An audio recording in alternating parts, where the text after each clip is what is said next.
ನಿಮ್ಮ ಅಂದರೆ ನಿಮ್ಮ ಊರು ಯಾವುದು, ಹುಟ್ಟಿ ಬೆಳೆದಿದ್ದೆಲ್ಲ ಎಲ್ಲಿ ನೀವು? ನಾನು ಕುಂದಾಪುರ ತಾಲೂಕು ಹೊಸಂಗಡಿ ಅಂತ ಹೇಳಿ, ಅದು ಸ್ವಲ್ಪ ರೂರಲ್ ಏರಿಯಾ. ಬಟ್ ಅಪ್ಪ ಅಲ್ಲಿ ವರ್ಕ್ ಮಾಡ್ತಾಯಿದ್ರು, ಗೌರ್ಮೆಂಟ್ ಸೆಕ್ಟರಲ್ಲಿ ವರ್ಕ್ ಮಾಡ್ತಾಯಿದ್ರು. ಹೊಸಂಗಡಿ ಅಂತ ಹೇಳಿ ಅಲ್ಲಿ ಬೆಳೆದಿದ್ದು ನಾನು, ಚಿಕ್ಕಲ್ಲಿಂದ ಅಲ್ಲೇ ಬೆಳೆದಿದ್ದು. ಬಟ್ ಹುಟ್ಟಿದ್ದು Hosanagara taluk. Okay okay. Education ಎಲ್ಲ ಶಂಕನಾಳ, ಕುಂದಾಪುರ, ಉಡುಪಿ ಅಲ್ಲಿನೇ. ಆ್ಯಕ್ಟಿಂಗ್ ಯಾವಾಗ ಶುರು ಮಾಡಿದ್ರಿ? ಆ್ಯಕ್ಟಿಂಗಿಂತ ಮುಂಚೆ ಬೇರೆ ಪ್ರೊಫೆಷ್ನಲ್ ಏನಾದ್ರು ಇದ್ರಾ ಅಂತ? ನಾನು ಟೀಚಿಂಗ್, ಆ್ಯಕ್ಚುಲಿ BEd MA ಮಾಡಿದೆ ನಾನು.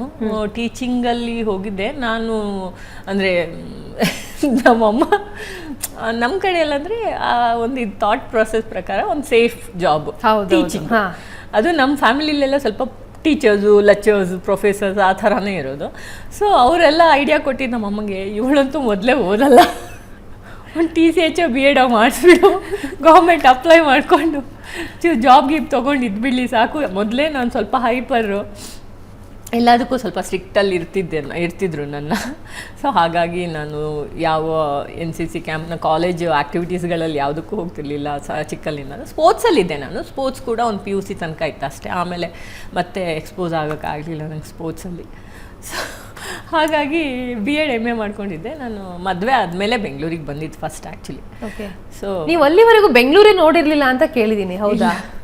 ನಾನು ನೋಡಿರಲಿಲ್ಲ. ನಾನು ಯಾವಾಗಲೂ ಜೋಕ್ ಮಾಡ್ತಿದ್ದೆ, ಶಿವಮೊಗ್ಗದಿಂದ ಮಂಗಳೂರು ಲಾಸ್ಟ್, ಅಲ್ಲೇ ಚಿಕ್ಕ ಪುಟ್ಟ ಜರ್ನಿ ಮಾಡ್ತಿದ್ದೆ. ನಂಗೆ ಬಸ್ ಕೂಡ ನಾನು ಕಾಲ್ ಮಾಡೋದು, ಕುಂದಾಪುರ ಹೋದರೆ ನಂಗೆ ಕಾಯಿನ್ ಹಾಕಿ ಕಾಲ್ ಮಾಡೋದು. ನಂಗೆ ಮೊಬೈಲು ಕೂಡ ಕೊಡಿಸಿಲ್ಲ, ಮನೆಯಲ್ಲಿ ತುಂಬ ಲೇಟಾಗಿ ಕೊಡಿಸಿದ್ದೆ. ಓಕೆ. ಅಮ್ಮ ಬಸ್ ಯಾವ್ದು ಬರುತ್ತೆ? ನಮ್ಮಮ್ಮ ಬಸ್ ಸ್ಟ್ಯಾಂಡಲ್ಲಿ ಇರೋದು, ನಾನು ಅಳ್ತಾ ಫೋನ್ ಮಾಡೋದು, ಅಮ್ಮ ಬಸ್ ಯಾವ್ದು ಬರುತ್ತೆ ಈಗ, ಯಾವ್ದು ಹತ್ತಲಿ ಅಂತೇಳಿ. ಅಂದರೆ ಅಷ್ಟು ಇದಾಗಿ ಬೆಳೆಸ್ತಿದ್ರು ನಮ್ಮನ್ನು. ನೀವು ಮದುವೆಯಾಗಿ ಬಂದಮೇಲೆ ನಿಮ್ಮ ಹಸ್ಬೆಂಡು ಈಗ ಬೆಂಗಳೂರಲ್ಲಿ ಇವಾಗ ಎಷ್ಟೋ ವರ್ಷಗಳಿದ್ದವರಿಗೆ ಕೂಡ ಅಡ್ರೆಸ್ ಗೊತ್ತಾಗಲ್ಲ, ಏನೇನೋ ಒಂದಷ್ಟು ಸಮಸ್ಯೆಗಳಾಗತ್ತೆ. ಮದುವೆ ಆದಮೇಲೆ ನಿಮ್ಮ ಹಸ್ಬೆಂಡು ಏನು ಕೆಂಪಸ್ ಹತ್ಕೊಂಡು ಬಂದ್ಬಿಡ್ತೀಯಾ ಅಂತ ಹೇಳಿ ಬೈದಿಲ್ವ ಒಂದಿನೂ? ನಾನು ಜೋಕ್ ಅಂದರೆ ಈ ರೀಸೆಂಟಾಗೆಲ್ಲ ಜೋಕ್ ಮಾಡ್ತಾರೆ, ನಮ್ಮಪ್ಪ ಚೆನ್ನಾಗಿ ಕಾರಲ್ಲಿ ಕಳಿಸಿದ್ರು, ನೀವೇ ಹತ್ಸೋದು ಕೆಂಪಸ್ಸು ನನಗೆ, ಯಾಕೆಂದರೆ ನಾವು ಕೆಂಪಸ್ ನೋಡಿರಲಿಲ್ಲ. ಓಕೆ. ನಮ್ಮ ಕಡೆ ಎಲ್ಲ ಕ್ಯಾಂಪಸ್ ಇರಲಿಲ್ಲ, ನಮ್ದು ಆಲ್ಮೋಸ್ಟ್ ಪ್ರೈವೇಟೇ ಇರ್ತಿತ್ತು. ಹೌದೌದು, ಶಿವಮೊಗ್ಗ ಕಡೆ. ಕುಂದಾಪುರದಲ್ಲಂತೂ ತುಂಬ ಲೇಟಾಗಿ ಬಂದಿದ್ದು. ಕೇಳಿದೆ, ಅಲ್ಲೆಲ್ಲ ನಾವು ಪ್ರೈವೇಟ್ ಬಸ್ ಹತ್ತಿ ಗೊತ್ತು ಅಷ್ಟೇ ನಮಗೆ, ಕ್ಯಾಂಪಸ್ ನೀವು ಹತ್ತಿದವರು, ನೀವೇ ಹತ್ತಿದ್ದು ನನ್ನ ಕ್ಯಾಂಪಸ್ ಅಂತ ಜೋಕ್ ಮಾಡ್ತಿರ್ತಿದ್ದೆ ನಾನು.